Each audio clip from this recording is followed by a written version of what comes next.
तर जय महाराष्ट्र मित्रांनो, मी दररोज इथे रनिंग करतो. तो 200 मीटरचा ट्रॅक आहे. तर मग ठरवलं की प्रत्येक रविवारी विसापूरच्या स्टेडियमवर जायचं, कारण तिथं 400 मीटरचा ट्रॅक आहे एकदम सिंथेटिक. तर तिकडे 400 मीटरचं मारा गेलो आहोत. मग काय 1600 वगैरे मारून आलो. ते कळालं की बाई आपलं तर काही स्टॅमिना ठीक नाही.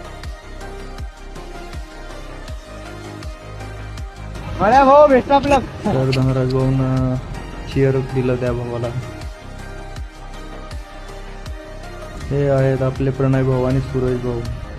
बाकी व्ह्यू कसा आहे ते सांगा तुम्ही.